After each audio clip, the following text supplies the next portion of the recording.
Oi, pessoal do canal. Pessoal, hoje eu não vou fazer um vídeo como geralmente eu faço com narrações históricas, é, entrevistas históricas de futebol, mas hoje eu quero fazer uma pequena homenagem a um jornalista que nos deixou hoje, um dos grandes jornalistas do Brasil. Estou falando de José Paulo de Andrade, que hoje, aos 78 anos, faleceu vítima da Covid-19. Zé Paulo, que estava há 57 anos à frente da Rádio Bandeirantes, foi internado há uma semana e hoje nos deixou. Eu trouxe aqui uma gravação de 2008, quando José Paulo de Andrade foi entrevistado na estreia do Sofá Bandeirantes. Era um quadro do programa Bandeirantes Acontece, que era apresentado pelo Paulo Galvão. E o Paulo Galvão o entrevistou na estreia desse programa, desse quadro, Sofá Bandeirantes, onde Zé Paulo falou de sua vida, de sua carreira, contou grandes histórias. Então eu procurei resgatar esse áudio e trazer aqui para vocês como uma forma de homenagem ao grande José Paulo de Andrade. Para mim, desde quando eu escuto rádio, eu sempre ouvindo José Paulo de Andrade, muito marcante para mim, eu acredito que para vocês também, né? Então aí eu quero que vocês possam escutar, possam matar um pouco de saudade agora, vai ser uma eterna saudade, a voz de José Paulo de Andrade. Rádio Bandeirantes. Muito bem, como você, ouvinte do Bandeirantes Acontece, atento, já deve ter percebido, nós temos um quadro novo, estreando neste domingo, o Sofá Bandeirantes. Estarão aqui conosco nas próximas semanas os nomes que fazem a história da rádio e do Grupo Bandeirantes. E para abrir essa nossa série de entrevistas, tenho a honra de receber aqui o apresentador do Pulo do Gato, do Jornal da Bandeirantes Gente, José Paulo de Andrade. Boa noite, Zé Paulo, tudo bem? Boa noite, Paulo Galvão. Ainda bem que esse sofá aqui é ergonômico, porque senão eu teria muita dificuldade em sair dele depois da entrevista. Tá bem acomodado aí no sofá? Muito bem acomodado aqui, com as costas amparadas, tá tudo muito bem. Tá estreando o sofá, tá novo? Você tá vendo que ele tá novinho, né? E é um prazer saber que eu estou abrindo essa nova sessão que criamos aqui na programação. Maravilha, Zé Paulo. Bom, são 35 anos de Pulo do Gato, um recorde no rádio brasileiro, 45 anos de rádio Bandeirantes. Queria que você falasse um pouco dessa história. Você chegou aqui em 63 para integrar a equipe de esportes, é isso, né, Zé Paulo? Equipe esportiva que na época era comandada por esse monstro sagrado do rádio, que é Pedro Luiz. Foi uma emoção muito grande quando eu recebi o convite para vir para Bandeirantes, do saudoso Luiz Augusto Maltoni. Eu trabalhava na Rádio América, que fazia parte do chamado, na época, Consórcio João Saad. E eu era plantão esportivo, depois de ter passado pela Rádio Escuta. E o Luiz Augusto Maltoni, que era um excelente apresentador, era o locutor noticiarista de atualidades esportivas, era um informativo de 5 minutos aproximadamente, que ia ao ar 4 vezes por dia. Ele tinha as suas pretensões de se tornar repórter, como depois veio acontecer, foi um dos grandes repórteres esportivos do rádio. E essa obrigatoriedade de ficar na emissora para ler esses 4 boletins impedia muitas vezes que ele saísse para fazer reportagens externas. E o Pedro Luiz, isso contado pelo Maltoni, disse a ele: olha, não me traga o problema, traga a solução. Se você trouxer alguém para fazer, você pode ser atendido. E aí ele se lembrou do meu nome e foi assim que eu entrei na Rádio Bandeirantes. O dia que eu fui falar com o Pedro Luiz, quase que a voz não saía, porque ele era ídolo, né? Era o meu ídolo, inclusive, de locutor esportivo, que eu considero até hoje, tecnicamente, o mais perfeito de todos na narração de jogos. O Zé Silvério chega perto dele, foi um bom discípulo. O Pedro Luiz é referência. Tem muita gente que fala, mas eu preferia o Fiore, preferia o Edson Leite e tudo mais. Isso é outra coisa. É o estilo de narração. Agora, a precisão ninguém igualou Pedro Luiz até hoje. Você foi repórter de campo também, né, Zé Paulo? Fui, mas não cheguei a trabalhar com ele não, porque eu entrei na Rádio Bandeirantes fazendo exatamente esses boletins. Eu passava o dia lá na Bandeirantes, mas para mim era uma festa aquilo, porque era o meu sonho de realizado, de trabalhar numa grande emissora como era a Bandeirantes. E quando abriram vagas para reportagem externa, na saída de vários profissionais, inclusive do Pedro Luiz. Aí eu não pude trabalhar com ele. Eu comecei já trabalhando com o Fiore Gilhote. Foi uma experiência maravilhosa, uma figura doce, sabe? Duro nas horas que precisava ser. Ele foi chefe do departamento esportivo. Nem sempre as nossas relações foram amistosas, né? Porque cada um tinha lá as suas posições bem definidas, mas um respeito muito grande e a saudade, né?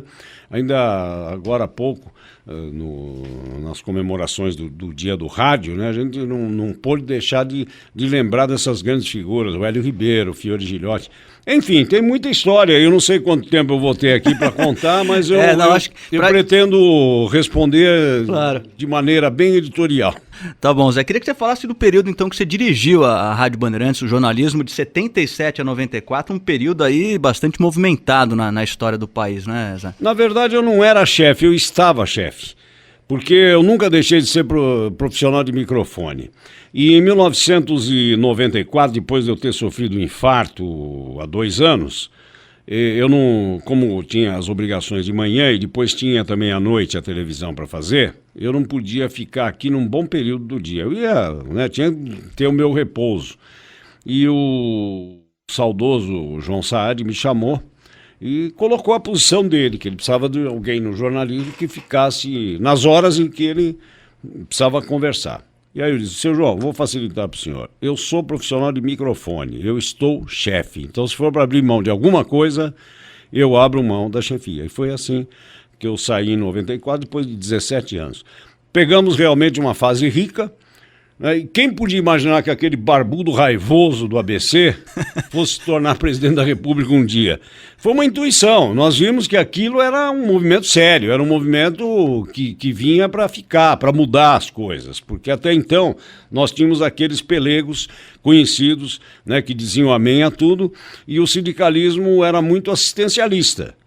Hoje, por sinal, nós temos pelegos também, mas de um outro nível, né? Que não os de antigamente. Acho que os de antigamente eram melhores do que os pelegos de hoje, né? Que são falsos pregoeiros aí de uma solidariedade com a classe trabalhadora que dizem representar, mas, na verdade, como os nossos políticos, eles procuram tirar vantagens de passar por um sindicato. Haja vista que nós temos até Palácio do Trabalhador, que, na verdade, é o Palácio do Dirigente Sindical, né? Mas a gente percebeu que na fala daquele sapo barbudo, como definiu o Leonel Brizola, num dos debates aqui da Rede Bandeirantes, em 89, que aquele sapo barbudo ia dar coisa na vida, e deu. Hoje ele é o presidente da República. E ele é reconhecido a cobertura que a Rádio Bandeirantes deu a ele, porque naquela época as outras emissoras, nossas concorrentes, fugiam dele como o diabo da cruz. E a Bandeirantes ia lá e colocava o microfone. Isso só foi possível graças à visão também do nosso diretor-presidente João Jorge Saad. Porque se ele não quisesse, não teria acontecido nada daquilo. Ele teria me afastado da chefia.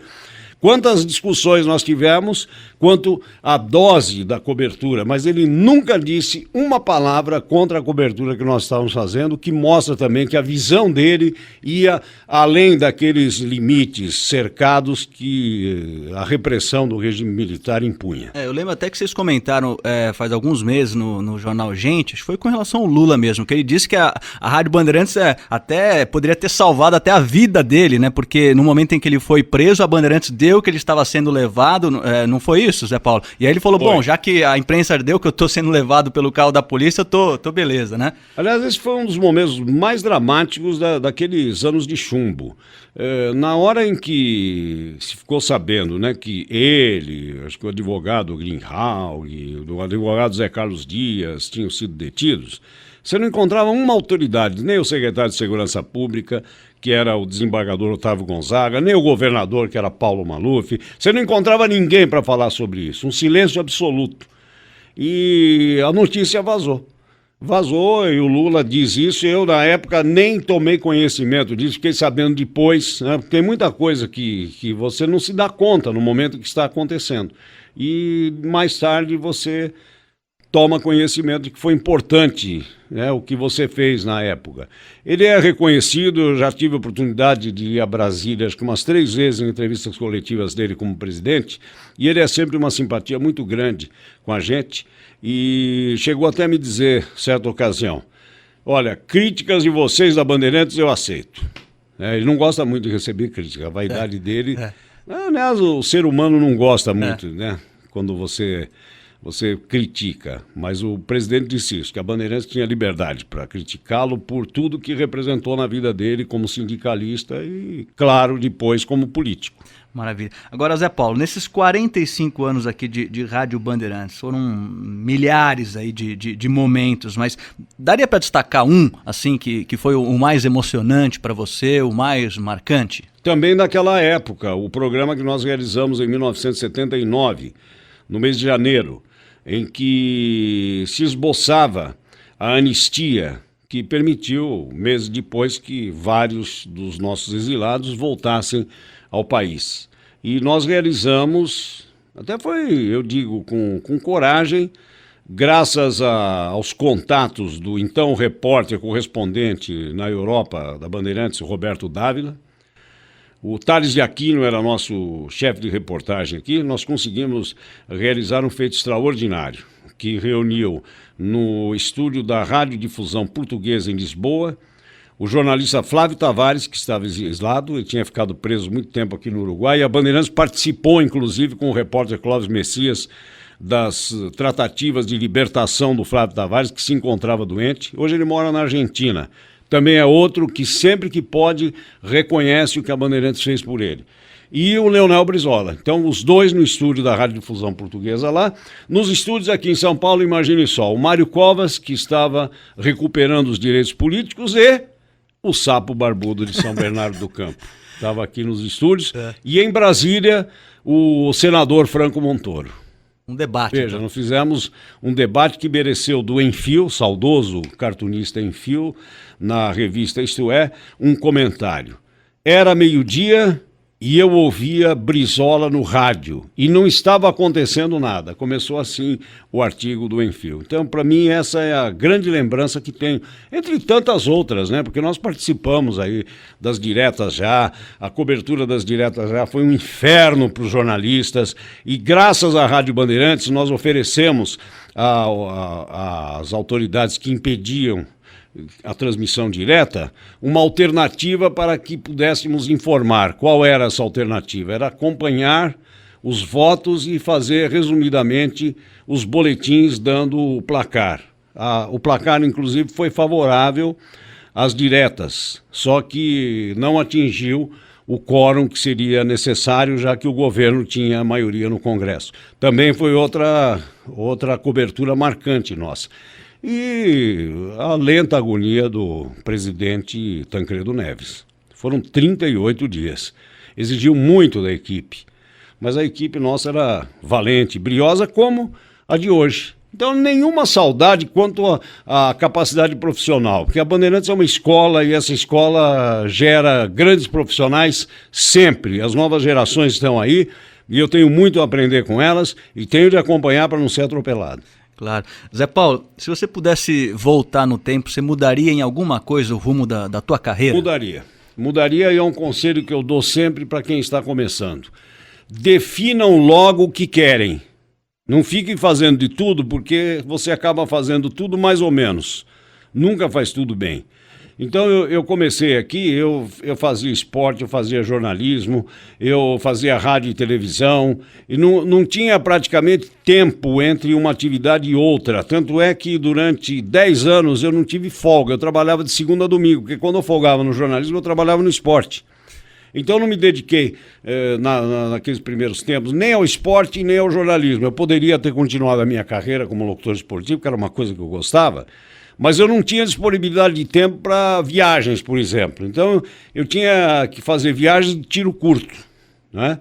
Eu lembro que uma vez, numa semana, eu fui 3 vezes a Porto Alegre. Ao invés de ficar lá direto, não, eu ia, voltava, ia e voltava. Quer dizer, um desgaste muito grande.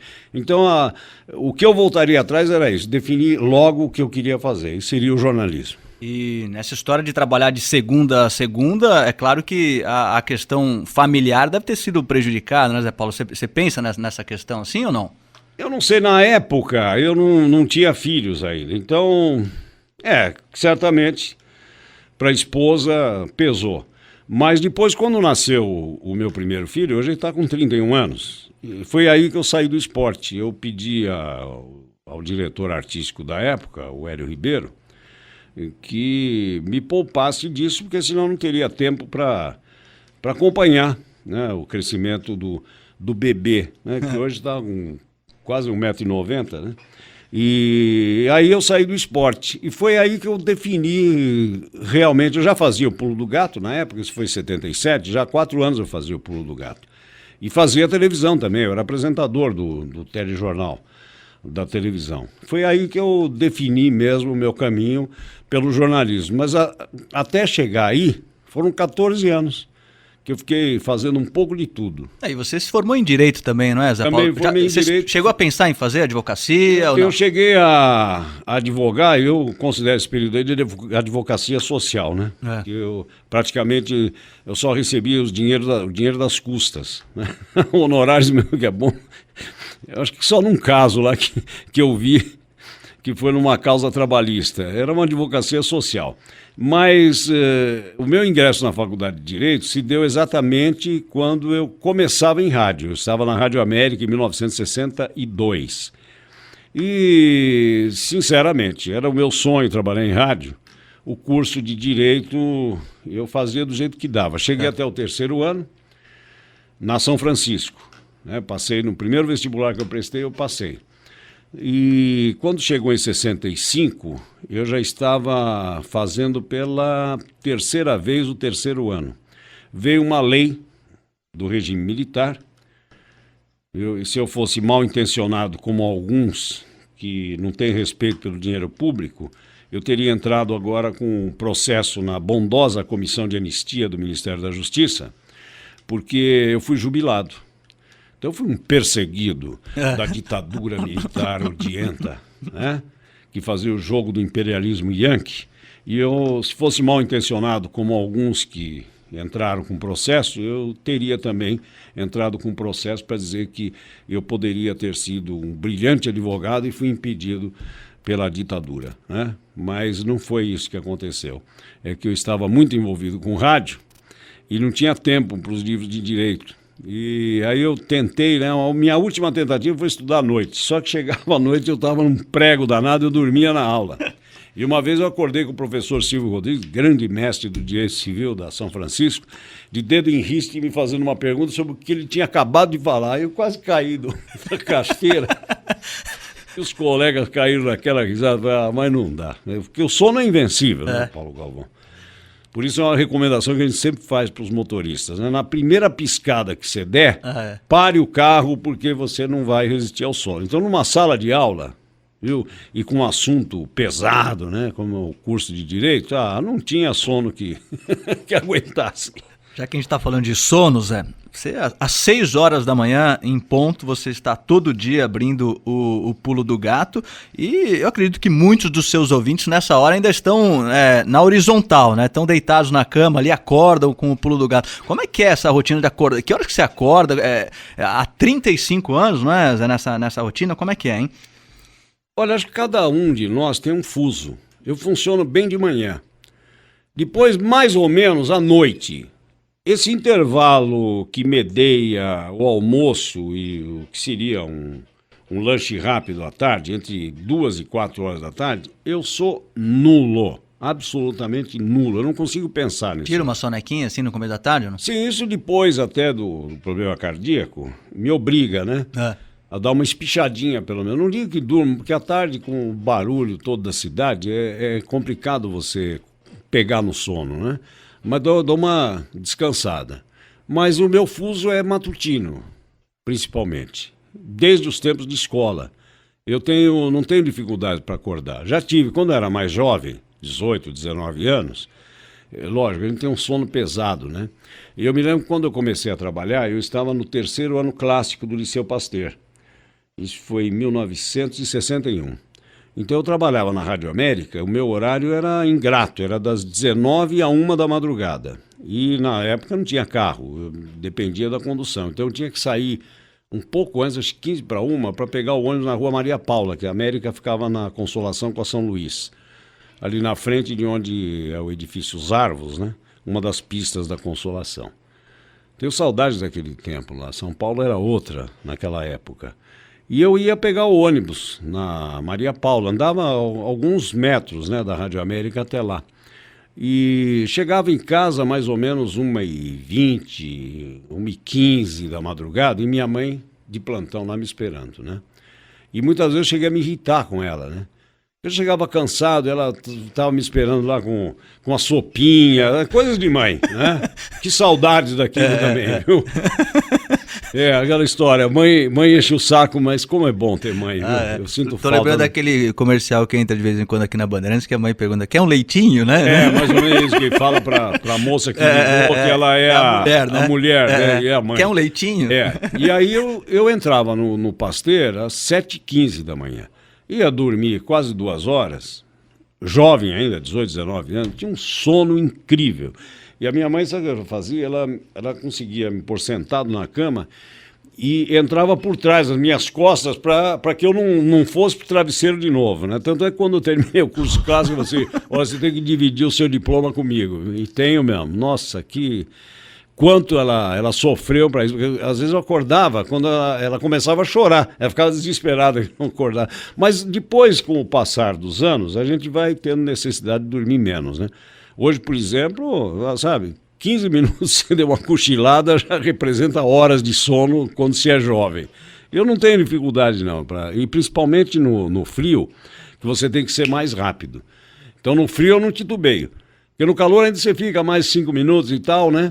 E o calor acaba fazendo com que você se levante. Mas no frio, se você der uma dessas aí mais 5 minutos, vai levar 2 horas. Aí quando você acordar, você já perdeu a hora.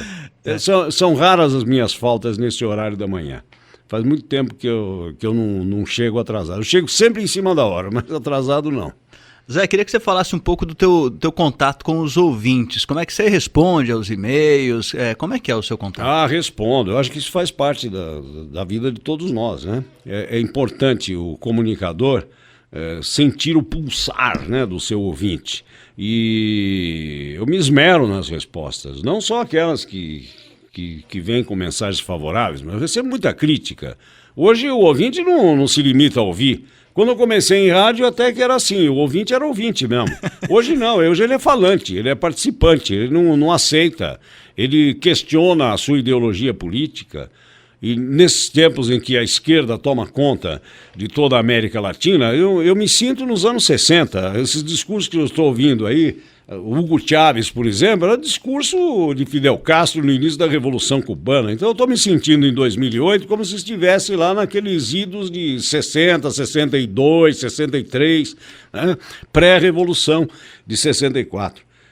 Perdão, o golpe de 64. E os ouvintes vêm falar contigo, às vezes na rua, sempre você trabalhou muito tempo na TV, recentemente, né? Lá no supermercado da Ricardo Jafé, só faltou fazer um comício. Eu estava lá tomando a minha sopinha, né? Porque velho toma sopa à noite, né? Não pode comer muito, senão faz mal de madrugada. Eu estava lá tomando minha sopinha, mas vem você não é? Sou, prazer e tal. É gratificante isso, né? E a minha figura, e eu fico contente por isso, viu, Galvão? Que como apresentador fixo de TV, se não me engano, já faz uns 6 anos que eu estou fora, 6 ou 7 anos. Tenho eventualmente participado, né, quando a equipe fixa do Canal Livre me permite, desse programa que é referencial de entrevistas da TV brasileira. Eu de vez em quando participo do Canal Livre. Mas e apareço muito também nos debates, né? Eu já fui mediador, hoje não sou mais, né? E faço as perguntas, sou o perguntador. Vou lá representar a bandeira. Então, quando as pessoas me reconhecem, eu fico contente. Falo, puxa, eu não mudei tanto assim, né? Eu não me desfiz nesse tempo todo que eu não estou na TV. E é muito gostoso esse contato. Agora, o e-mail facilitou muito, né, o contato dos ouvintes com o apresentador. E é interessante você receber... Uma coisa é você receber o e-mail, no seu e-mail profissional, mas que fica distante do estúdio. Outra é o RB no ar, né, em que as pessoas reagem conforme o comentário, ou a favor ou contra. Então as pessoas às vezes reagem violentamente contra qualquer coisa que você fale e que as contrarie. É muito interessante. E para se manter, é uma das receitas também que eu dou. Eu acho que o profissional precisa ter esse respeito com o seu ouvinte. E outra coisa, Galvão, o rádio é voz, né? Não tem nada aqui, não tem os artificialismos da TV. O rádio é voz. E a voz reflete a alma de quem está falando. Então, se você passa a sinceridade, o ouvinte fica com você. Se ele sentir ali um titubeio na sua voz, é como se fosse um detector de mentiras no microfone. Ele larga você e vai procurar outro.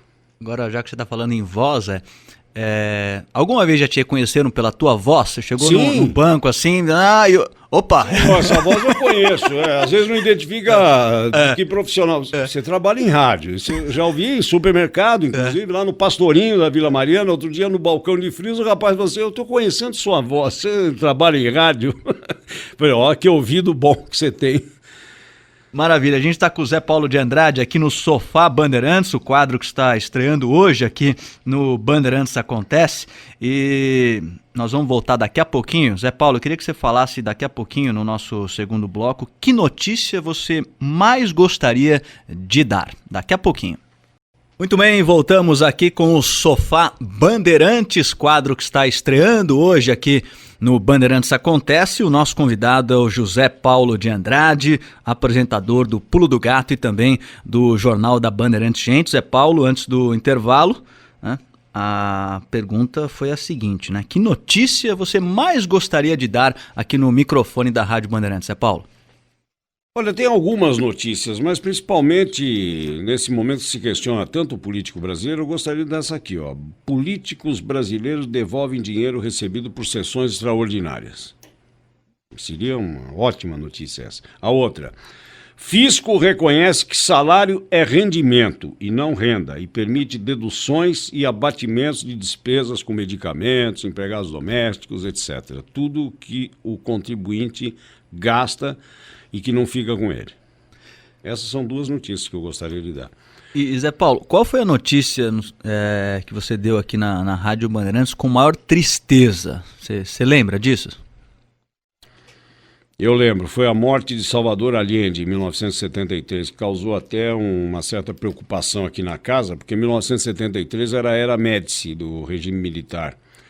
Eu fiquei tão indignado, triste, não que eu fosse de esquerda, que eu nunca fui, mas com a falta de humanidade, de tratar um presidente da República legitimamente eleito, da maneira como os militares chilenos trataram Allende, aquilo me revoltou. Foi a notícia mais triste que eu dei, foi a morte de Salvador Allende. Eu lembro que eu fiz uma pergunta intrigante e que causou preocupação, que infelizmente não teve maiores consequências. Que resistência física poderia um médico oferecer para ser abatido a tiros dentro do palácio que ele ocupava? Essa foi a pergunta. Foi a notícia mais... Mas houve outras, né? Por exemplo, aqui na casa mesmo. Toda vez que nós perdemos um companheiro é uma tristeza muito grande, mas chamou mais atenção, né, pela importância que teve na minha vida, na vida da Rádio Bandeirantes, na vida de tantos e tantos brasileiros, a morte do Vicente Leporassi, que aconteceu no dia 16 de abril de 1978. Por sinal, Galvão, 1978 é um ano para esquecer, tanto profissional como pessoalmente. Foi um ano em que, em abril, perdemos o Vicente Leporassi. Em julho, perdemos o Júlio Atlas, que era um grande produtor. E em novembro, perdemos o Omar Cardoso. Você imagina que seja isso numa grade de programação que tinha dois campeões de audiência, como Leporassi e Omar Cardoso? Júlio Atlas, grande produtor, desses que não se fazem mais, era importante, mas aqui nos bastidores para nós. E tinha muita coisa que ia para o ar, aquele pergunte ao seu Atlas, ele tirava as dúvidas dos ouvintes, era muito importante como produtor. Mas Leporassi e Omar Cardoso eram campeões de audiência. Não foi fácil substituí-los. O Jornal da Bandeirantes Gente veio 2 dias depois da morte de Vicente Leporassi. Mas, além disso, em 1978, perdi a mãe. Minha mãe, em julho, ela ficou tão triste quando recebeu a notícia da morte do Leporassi, mas já estava doente, né? E eu a perdi no dia 15 de julho de 1978.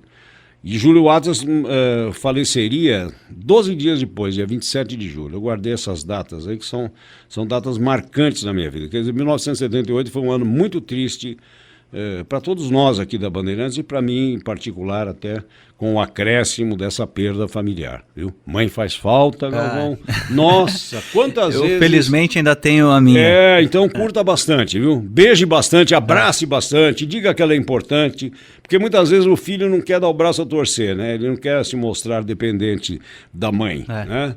Então faça tudo o que você puder pela sua mãe, porque a hora que falta é que a gente dá valor. E hoje, como eu dou valor à minha mãe, viu? O que ela sofreu, o que ela vibrou, né? Esteve presente em todos os momentos, né? Da minha vida. Foi uma testemunha, né? Da escola, depois da profissão e tudo mais. E às vezes eu tenho vontade de falar, mãe! Viu? Cada situação aí que só a mãe para resolver, viu, Galvão? Zé, qual foi a maior gafe que você já cometeu no ar? Olha, eu não sou de cometer muitas gafes, não, mas certamente os ouvintes teriam melhores condições para analisar isso. Eu me lembro, um fora que eu dei, né? Teve um fora comercial. Nós tínhamos o patrocinador das jornadas esportivas, que era o Brim Santista. Então, a Santista fabricava alpargatas, fabricava calça. A calça, como é que era? A calça era... Nossa, era tão famosa, rancheiro, a calça rancheiro. E a gente terminava mais um bom produto alpargatas, né? E aí um dia eu confundi o calçado, eu não lembro exatamente o que o calçado com a calça. Ficou uma coisa muito engraçada. Deu uma de Vicente Mateus? Mas nada como outro companheiro nosso, né? Que hoje por sinal, está em outro ramo aí, no ramo de pregoeiro. Ele trocou, foi o slogan do Vermute. Era cinzano, Vermute insuperável, ele leu Vermute insuportável. Nossa! Tem uma passagem engraçada também. A gente fazia a abertura da jornada esportiva, eu era o chamado abridor das nossas jornadas. Por sinal, eu dou muita risada quando eu encontro o garotinho lá do Rio, o Zé Carlos Araújo, que é da Rádio Globo, né? Até hoje é da Rádio Globo, né? Ele é o grande narrador esportivo do Rio de Janeiro. E tem um estilo que o carioca gosta muito, né? Ele é aquele estilo alegre e tal. Ele era o Zé Paulo da Rádio Globo e eu era o garotinho do Zé Carlos Araújo da Bandeirantes, porque nós fazíamos a espera para os narradores.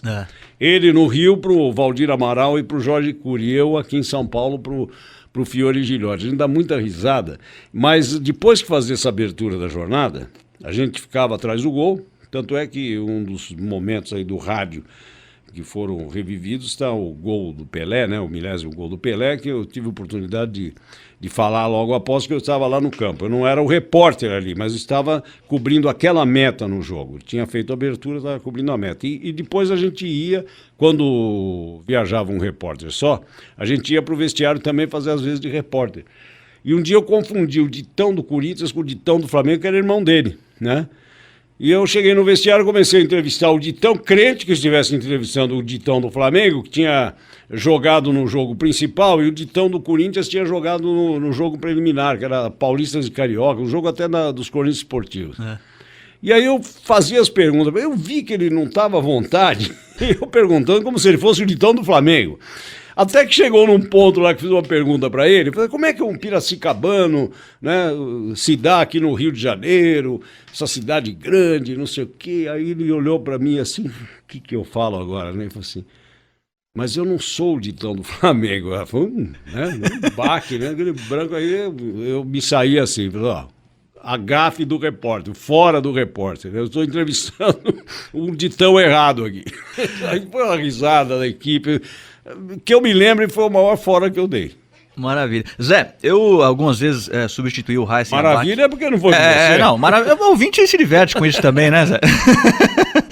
Algumas vezes eu substituí o Raíssen Abac no Primeira Hora e mesmo no dia a dia que a gente percebe que o clima no Jornal Gente, entre você, o Salomão, o Jomir é muito tranquilo, muito agradável. O Salomão sempre chega aí fazendo piadas, brincando. Queria que você contasse alguma história aí de bastidor aí do Salomão, tá? Porque o Salomão vai estar aqui daqui a umas 2 semanas e vai falar de você também. Então eu queria que você contasse uma história do Salomão. O Salomão é a pessoa com quem eu convivo há mais tempo na minha vida.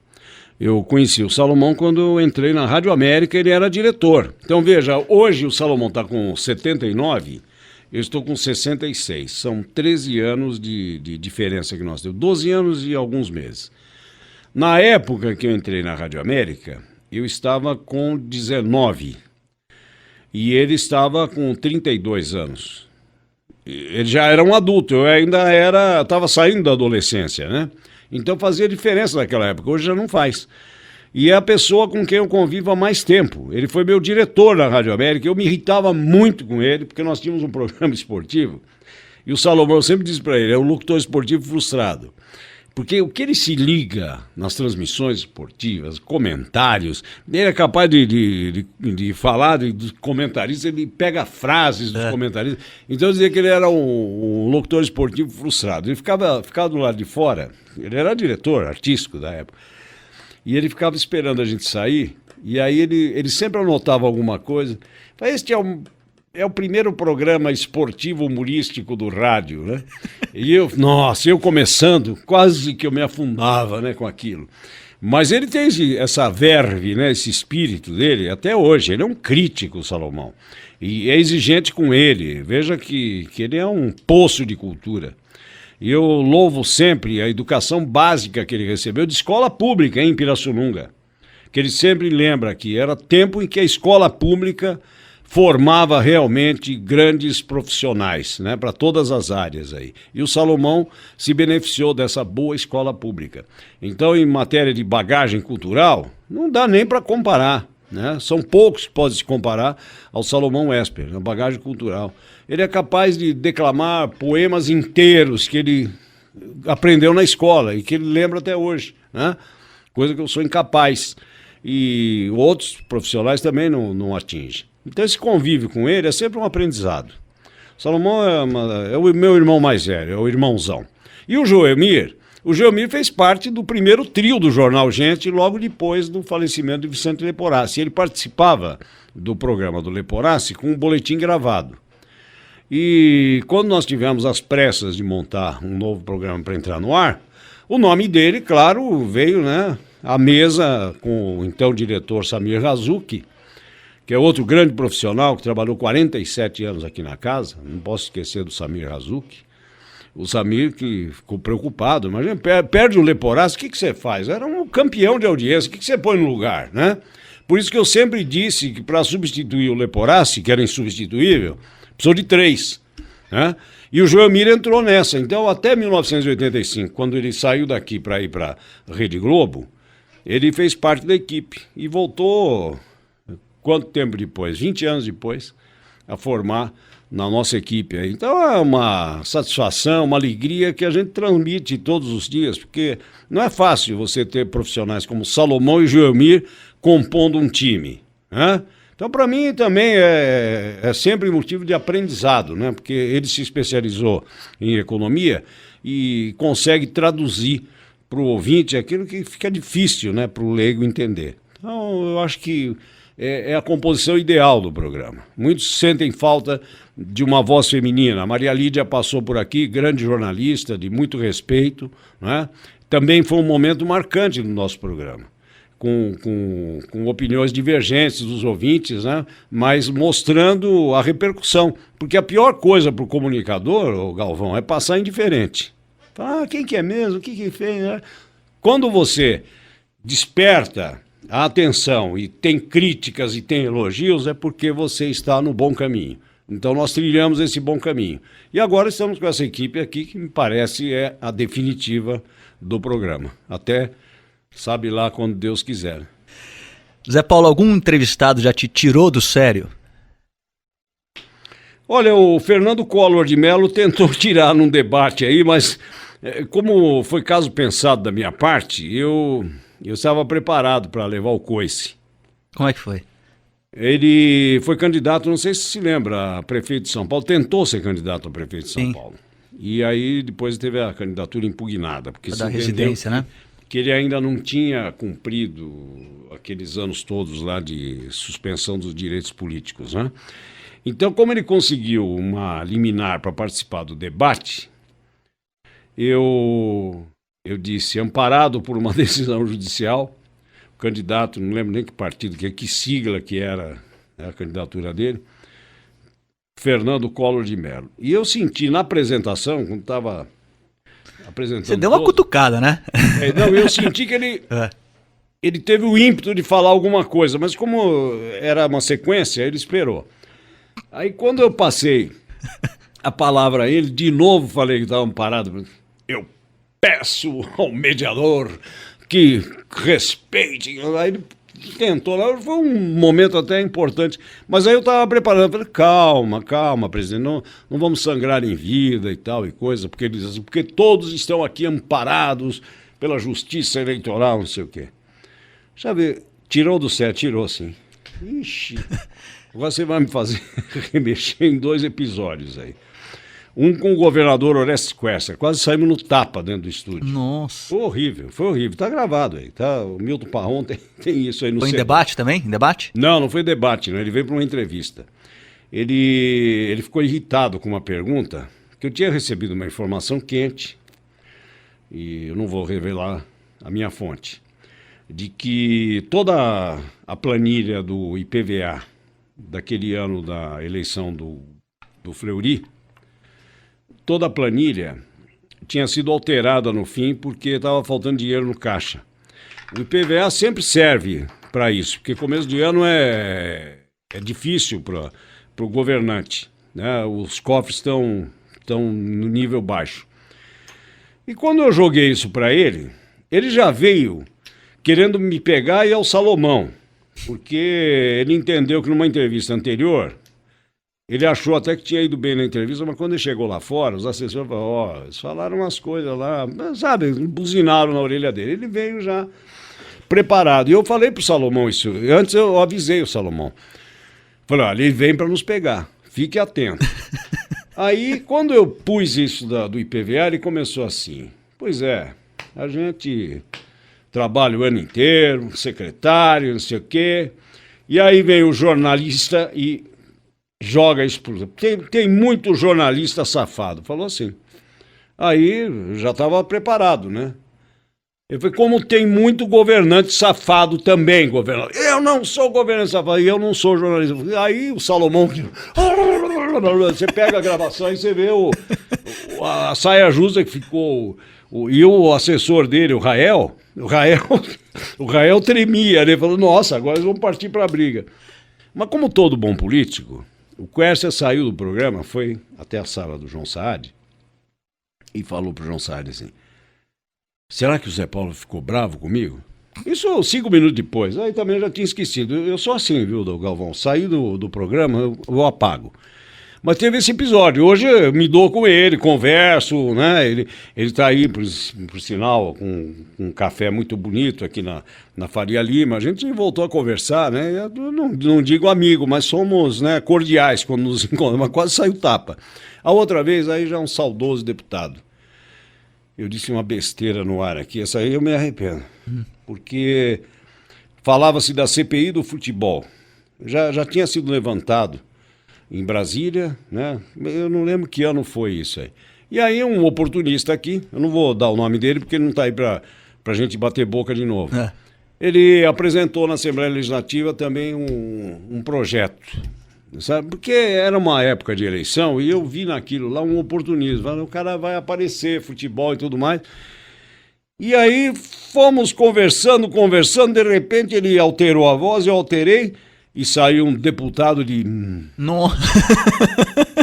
E foi traduzido para o espanhol pelas agências noticiosas. Muito engraçado. Deputado de... Saiu isso. Aí o João Saad me chama na sala. Mas vamos ouvir. Não, seu João... Não, quero ouvir. Botou lá para ouvir? Botou lá para ouvir. Porque aí ele me chamou de safado. Ele falou o diabo de mim também. Aí já partimos logo para os finalmente... Foi logo depois de eu ter sido operado. Eu acho que isso aí também mexeu com o meu emocional. Hoje eu analiso assim. A gente fica muito tenso depois de uma cirurgia cardíaca. Só assim para justificar o que eu falei, né? Porque eu não falo palavrão no ar. Falo às vezes coisa com duplo sentido, mas palavrão não. E nessa vez aí eu falei, você é um deputado, mas entrou tudo, né? Aí o João Saad me fez ouvir, mas eu morri de vergonha, né, na frente dele. Mas o que você faz? Já foi, né? Aí já falou. Esses foram os 2 episódios marcantes aí, viu? E fora do ar, Zé Paulo de Andrade, o que te tira do sério, hein, no teu dia a dia? Nada me tira do sério. Outro dia eu encontrei um cidadão aí, que é ouvinte da Bandeirantes, manda sempre e-mails aqui. Eu encontrei lá no Shopping West Plaza, ele me parou e falou, você não é o Zé Paulo? Eu sou, né? Mas eu já fico com o pé atrás. Eu falei, é pro bem ou pro mal essa pergunta? Aí ele diz assim, mas como você é reacionário, não? Aí o que eu fiz? Eu ia dar uma porrada nele? Não. Eu dei a mão para ele, muito obrigado pela sua audiência. Eu virei as costas e fui embora. O que eu vou fazer? Eu vou xingar? Não, é a opinião dele. Ele me acha reacionário, né? Outros chamam de conservador. Já fui malufista, já fui tucano, até petista, imagine, né? Então tá bom, né, Zé Paulo? Se um acha que você é malufista, outro acha que você é petista, então, né? É, um camaleão, né? Mas eu não sou, não. Eu tenho posições firmes aí. Não que eu não possa mudar, né? Muitas vezes me convence até a mudar. Mas o que é ser conservador, Galvão? Vamos entrar um pouco nessa ideologia aí. Eu já disse agora há pouco que eu me sinto em 2008 como no início dos anos 60, com a pregação comunista, em que eu ia para a faculdade e aí vinha sempre lá um integrante do partidão convidar para um café. Camarada, vamos até o café ali, vamos conversar. Eu cheguei a assinar, inclusive, um manifesto pela legalização do Partido Comunista, isso em 62. Quando veio a Redentora, falei, nossa, agora eles vão pegar aquele papel lá e vem atrás de mim. Foi um pavor, falei, eu vou ser preso aqui porque eu assinei. Mas por isso que é bom a gente estar na democracia, a gente pode falar tudo. Agora, o que é ser conservador, Galvão? Sabe, ser conservador é você ter coisas que você conquistou com o seu trabalho, com o seu suor, sabe, desde que você não tenha roubado de ninguém, eu acho que é a coisa mais natural você querer conservar. Então veja, hoje eu fico contente quando ouço essas notícias que a nossa classe média hoje suplanta, né, a classe pobre. Claro que há critérios para avaliação do que seja a classe média, mas de qualquer maneira é o que nós temos aí. Quer dizer, as pessoas estão tendo alguma possibilidade de comprar coisas, crediário fácil e tudo mais. Essas pessoas são conservadoras, porque elas não vão querer perder o que elas conquistaram, tá certo? Então, quando vem esse discurso ideológico, eu acho um bestialógico, sabe? Completamente superado, esse discurso do Yankees go home, por aí, isso ficou no passado. O Muro de Berlim acabou com a utopia socialista. Quantos comunistas não enganaram aqui os brasileiros, né, com o paraíso soviético do Stalin, por exemplo, né, e mais tarde, né, com o revisionismo se viu que tinha sido um dos grandes assassinos da história. Então, tudo isso não leva a nada. Nós somos brasileiros, nós temos que encontrar os nossos caminhos. Aqui não é Venezuela, aqui não é Equador, aqui não é Bolívia. Aqui é Brasil, um continente. Então nós temos que encontrar as nossas soluções. E cá entre nós, o presidente Lula, ele tem essa sensibilidade. Ele com aquele discurso radical de esquerda, dava a impressão de que no governo seria um desastre. E não está sendo. Por quê? Porque ele está se cercando de assessores de todos os matizes político-ideológicos. E ele é inteligente o suficiente para tirar a média disso e conduzir o seu governo. Não estou aqui fazendo apologia, mesmo porque o governo merece críticas. Mas o Brasil não é nenhuma dessas republiquetas revolucionárias aqui das imediações, não. Aqui no Bandeirantes Acontece, nós estamos com o José Paulo de Andrade, estreando o quadro Sofá Bandeirantes. Zé Paulo, o que você gosta de fazer quando você está de folga? Olha, eu sou uma negação para essas coisas, viu? O que eu lamento de não ter habilidades manuais, viu, Galvão? Olha que eu faço um comercial aí das ferramentas elétricas. Como eu gostaria de saber usar a ferramenta elétrica, mas se eu pegar uma ferramenta elétrica, ela vira uma arma na minha mão. Eu não tenho hobby nenhum, então eu sou um workaholic, sou um chato, né? E por ter trabalhado muito tempo aos domingos nas jornadas esportivas, olha, o domingo para mim é o dia mais terrível da semana. Eu não sei o que fazer do domingo. Agora eu já até aprendi, né? Eu vou ao restaurante, a minha farra é ir em restaurante, barzinho. Cinema você tem ido ou é difícil? Pouco, é difícil. Eu não tenho o hábito de cinema, não. Por sinal, o último filme que eu fui ver é um filme desenho animado. Eu pensei que fosse mais erótico do que é o Branca de Neve depois do casamento. Ah, então foi recente. Então foi filme cabeça, viu? Filme cabeça, assim. Eu não gosto Não leve as crianças, né, pra ver esse filme, não né? Porque... gosto de assistir filme que você precisa depois de bula pra entender o que você viu. Tipo Morango Silvestre. Você sai apalermado do cinema, né? No velho cinema lá da França, né? Da França. Era dificílimo de entender. Eu gosto de filme assim. O mocinho ficou com a mocinha, o bandido morreu, é assim que eu quero.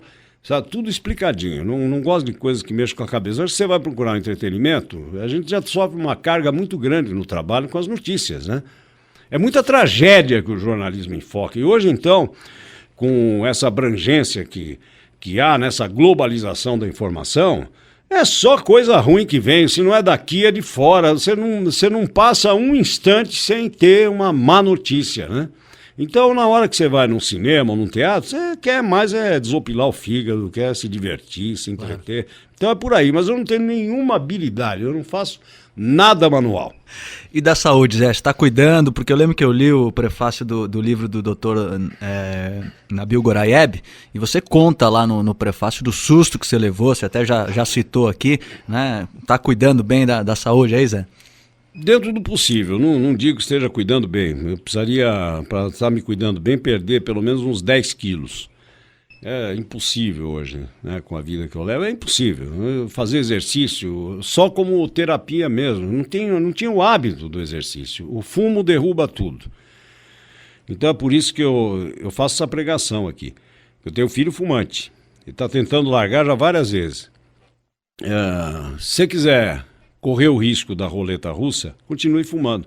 Porque, como diz o próprio Dr. Nabil Goraieb, que está aí com um programa ótimo agora, que é de preparação de atletas para São Silvestre, né? E aqui na Bandeirantes, quem quiser, você não está, né? Tá, Não, é o Patrick e o... Capriotti. O Capriotti está capitaneando, né, a equipe. É o Petrin e o Patrick. Petrin e o Patrick. Então, o Nabil diz, né, que 50% dos infartados têm aviso, né? Ou desmaio, ou dá uma dor, né? Algum sinal de que está acontecendo alguma coisa. E outros 50% simplesmente cai duro, né?